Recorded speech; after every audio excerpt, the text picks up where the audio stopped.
복된 소식 아름다운 소리 AM 1590kHz 시카고 기독교 방송입니다.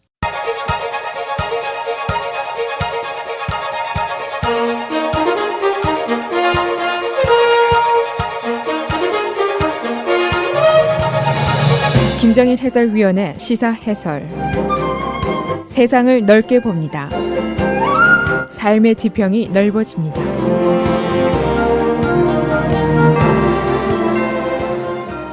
시사 해설입니다. 트럼프 측근들 중에서 복수의 사람들이 계속해서 그러니까 연속적으로 러시아의 정보원들과 접촉을 한 사실이 밝혀졌습니다.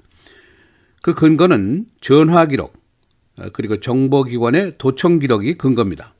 시기, 선거 전에 한참 벌어지던 2016년이었습니다. 바로 이번 주에 마이클 플린 전 화이트하우스 안보보좌관이 전격 퇴출이 됐습니다. 이 사람이 러시아 대사와 접촉을 하면서 미국의 경제 봉쇄에 대해서 논의한 사실이 밝혀지면서 24일 만에 전격 사임을 하게 됐습니다. 그러나 오늘 일제히 보도된 사실을 보면 이것이 안보보좌관 한 사람의 일이 아니었다. 이것이 이제 중요한 일입니다. 그러니까 의회 측에서는 특히 공화당 쪽에서조차도 이 문제에 대한 조사 청문회를 열어야 한다 하는 주장이 나오기 시작했습니다. 그런가 하면은 트럼프 대통령과 견원지간인 언론들이 일제히 오늘부터 트럼프 정권이 위기 속에 빠져 있다, 비틀거리고 있다 이렇게 묘사를 하고 있습니다. Full-blown crisis, 전적인 위기다 그런 얘기를 하고 있고 turmoil, reeling, 비틀거리고 있다, 소동을 벌이고 있다 그런 용어들을 사용하고 있습니다. 그래서 오늘은 트럼프 측근들이 연속적으로 러시아와 접촉한 사건의 내용은 어떤 것인지 또 트럼프 정권이 무능하다, 무기능이다 하는 평가가 어디까지 진실인지 알아보도록 하겠습니다. 일반적으로 미국의 정보기관 또는 사법기관들이 외국계 정보요원들과의 통신을 감청하는 것은 사실은 상례입니다. 이것은 미국만 하는 것이 아니라 어느 나라나 다 동일한 일들을 하고 있습니다. 특히 NSA, FBI가 이제 이 일을 하고 있는데 이 기관들이 트럼프 측근의 실세들이 러시아 정보 측과 계속해서 접촉하고 있는 사실을 알아냈습니다. 그래서 감시에 들어가 있는데 러시아가 민주당 본부를 해킹하면서 미국 선거 전에 개입을 시도하고 있다 하는 이야기가 나올 때 바로 그때입니다. 정보기관들은 러시아가 트럼프 선거 진영과 은밀한 결탁을 한 것이 아닌가 하는 의심을 하면서 계속 조사를 했습니다만 아직까지 여기에 대한 증거는 나온 것이 없습니다. 그러나 이 감시 과정에서 트럼프의 측근들 여러 명이 바로 엊그제 사임한 그 플린 장군을 비롯해서 폴 마나포트 수개월 동안 트럼프의 선거본부장을 역임했던 사람이죠.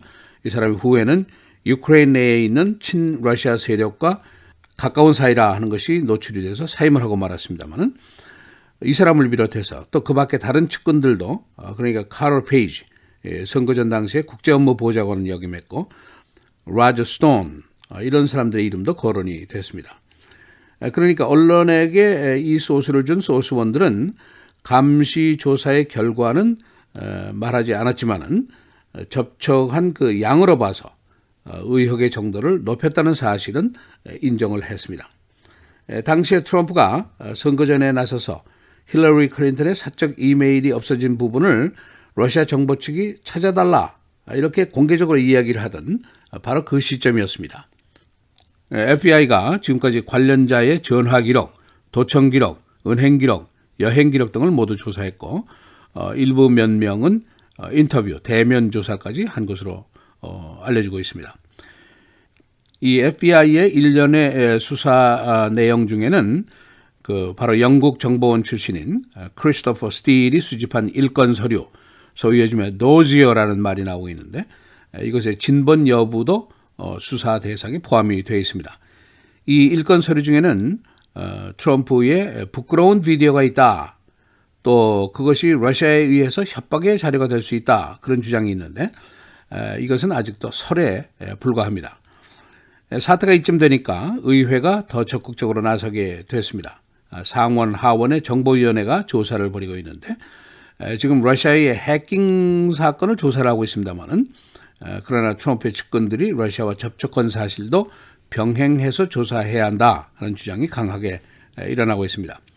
한 공화당의 고위 당직자는 플린 장군을 청문회에 불러서 공개적으로 증언을 하게 해야 한다 그런 주장을 펴기도 했습니다. 그런가 하면 민주당의 마크 워너 정보위원회 최고위원이죠. 이 사람은 이번 사건이 핵심은 누가 언제 얼마나 무엇을 알았느냐 이걸 따져야 한다 그런 주장을 펴고 있습니다. 다분히 트럼프를 겨냥한 그런 발언이라고 볼 수가 있습니다. 일이 좀 확대가 되니까 언론들이 그동안에 쌓인 문제점들을 풀어놓으면서 새 정부가 기능 발휘를 제대로 하지 못하고 있다. 국가 안보 태세가 허약해졌다 하는 지적들을 하고 있습니다. 특히 존 맥케인 상원의원 같은 사람은 국가 안보가 dysfunctional, 기능 발휘를 하지 못하고 있다. 과연 누가 안보 책임자냐? 과연 누가 정책 위반자냐? 그런 질문을 던지고 있습니다. 트럼프 정부가 이제 출발한 지 4주째 접어들고 있는데 그동안 우여곡절이 참 많았습니다. 첫 번째로는 모슬렘 7개국 입국 금지 행정명령, 연방 법원이 완전히 거부를 하고 말았죠. 이것이 사실은 트럼프 대통령의 안보와 관련한 제1의 공약이었습니다. 이것이 이제 무산이 됐습니다. 그리고 또 다른 제1의 공약이 있죠. Build a wall, 멕시코에 국경을 쌓겠다는 것인데 멕시코 대통령이 화가 나서 정상회담을 일방적으로 취소까지 했습니다. 그런가 하면은 의회에서는 이 담을 쌓는 건설비를 주기가 곤란하지 않느냐 그런 분위기가 지금 고조가 되고 있다는 그런 소식도 나오고 있습니다. 세 번째는 화이트하우스의 최고 고위직인 안보보좌관 취임 24일 만에 전격 퇴출이 된 사건이 있었고 그 다음에 트럼프 대통령이 18일 전에 법무부의 경고 메시지를 받고도 여기에 대해서 아무런 조치도 하지 않았다. 버티고 있다가 언론이 폭로한 이후에 그의 사직서를 받았다. 이것도 이제 말썽의 소지가 있습니다. 그리고 그의 입국 금지 행정명령에 동의하지 않은 법무부 장관을 일방적으로 파면시킨 거, 이것도 이제 말썽의 소지가 있는 사항이고, 수백만 개의 사기 선거가 있었다, 사기표가 있었다 하는 주장을 해서 조사를 해야 한다 하는 주장을 트럼프 대통령이 펴고 있는데, 사실은 이 문제에 대해서는 공화당, 민주당 아무도 동의를 하지 않습니다. 이것이 지금 문제가 되고 있고, 또 트럼프 대통령이 외국 원수들과의 만남에서 무례하게 행동한 것, 특히 오스트레일리아 대통령하고는 일방적으로 통화를 하다가 전화를 끊어버린 사건, 또 멕시코 대통령은 정상회담에 투자를 놓은 것, 그런 문제들이 이제 또 문제가 되고 있습니다. 그리고 이제 그의 개인적인 트위터 워, 보통 이 트위터를 통한 공격을 전쟁이다 이렇게 표현하고 있는데 이런 전쟁이 매일 계속이 됩니다. 일상적인 일이 되어버렸습니다.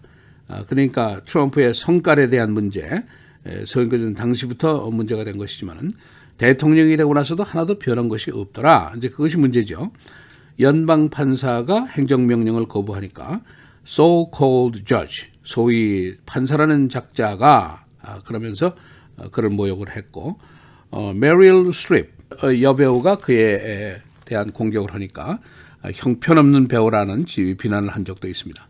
또 자기 딸의 물건을 안 사준다고 노스트롬 백화점을 공격한 것도 있고 엘리자베스 워런 상원의원에게 개인적인 공격을 한 것도 있고 그의 개인적인 이런 트위터를 통한 전쟁 거의 매일 진행이 되면서 일상화되고 있다. 이것도 이제 큰 문제점으로 지적이 되고 있습니다. 예를 들면은 레온 파네타 지난 민주당 공화당 대통령 9명을 섬긴 사람인데 비서실장도 했고 국방장관도 했고 CIA 국장도 했던 사람인데 이 사람이 얘기합니다. 평생에 이렇게 초조하고 불안한 적이 없다. 지금 국가 위기가 생기면 대처 능력이 있나 하는 의심을 하게 된다 하면서 개탄을 했습니다. 자, 지금 현재로 봐서는 정보기관, 사법기관의 이 문제에 대한 조사는 계속이 되고 있습니다. 또 의회에서는 상원, 하원이 모두 조사를 해야 된다 하는 움직임이 강하게 일고 있고 언론들은 플린 보좌관의 러시아 접촉과 경제 봉쇄 논의건 과연 누구의 지시였느냐 하는데 초점을 맞추고 있습니다. 그의 단독 작품이 아니지 않겠느냐. 그러니까 결국은 트럼프가 지시한 것이 아니냐. 그리고 자신은 슬쩍 빠진 것이 아니냐. 그런 의심들을 하고 있습니다. 이 세상이 어지러운데 트럼프 정권의 반복되는 거짓말과 무능함, 무기능 이것이 우려된다는 지적이 점차 더 강해지고 있습니다. 시사해설 김정일입니다.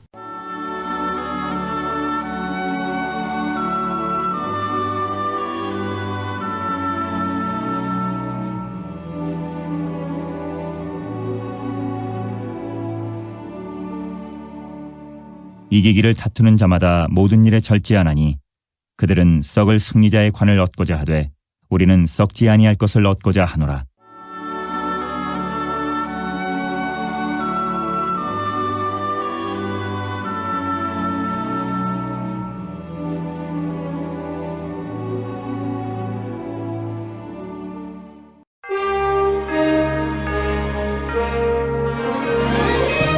헬라인 뉴스입니다. 트럼프의 측근들이 연속적으로 러시아 정부 측과 접촉을 해온 것이 밝혀졌습니다. 이는 미국 정보사법기관의 조사에 따른 전화 기록 그리고 통신 감청 기록에 근거한 것입니다. 의회에서는 플린 안보보좌관과 측근들에 대한 조사를 요구하기 시작했습니다. 트럼프 대통령이 마이크 플린 안보보좌관의 러시아 접촉 사실을 그의 사임 18일 전에 이미 알고 있었습니다. 법무부 측의 경고서한 통보 때문이었습니다. 그러나 트럼프 대통령은 3주 동안 아무런 조치도 취하지 않고 있다가 언론 측의 폭로 이후에 그의 사표를 받았습니다. 북한 김정남 암살 용의자로 여성 한 명이 말레이시아 경찰에 의해서 체포됐습니다. 28살 베트남 여권 소지자입니다. 경찰은 그녀가 CCTV에 나온 인물과 동일한 인물이라고 밝혔습니다. 경찰은 공범으로 4명의 남자 그리고 다른 1명의 여성을 추적하고 있습니다. 금리가 내달에 인상될 것으로 보입니다. 페더럴 리저브의 제넷 옐런 의장은 어제 의회에서 3월 금리 인상 가능성을 밝혔습니다. 당초 금리 인상 시기는 6월이었지만 지난달 고용이 21만 7천 건 증가, 경기가 과열 현상을 보이고 있습니다.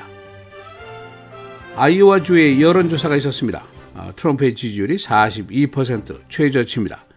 그러나 공화당계 시민들은 82%가 트럼프를 지지하고 있습니다.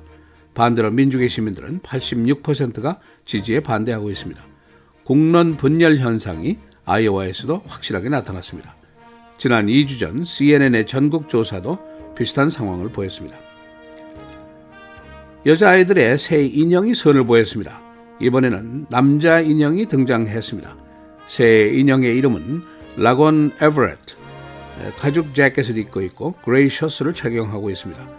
크기는 18인치, 가격은 $115입니다. 브루스 라너 주지사가 오늘 예산 연설을 할 예정입니다. 그는 자신의 예산안을 포기하고 상원안을 추진할 것을 암시했습니다.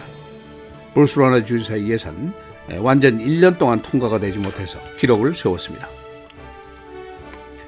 시카고 공립학교위원회가 브루스 라너 주지사를 소송했습니다. 예산 삭감으로 학생들의 권리를 침해했다는 이유입니다.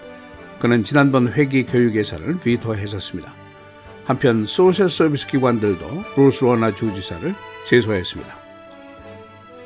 어제 시카고 서부지역 총격 사건으로 2살 난 남자 어린이가 사망했습니다.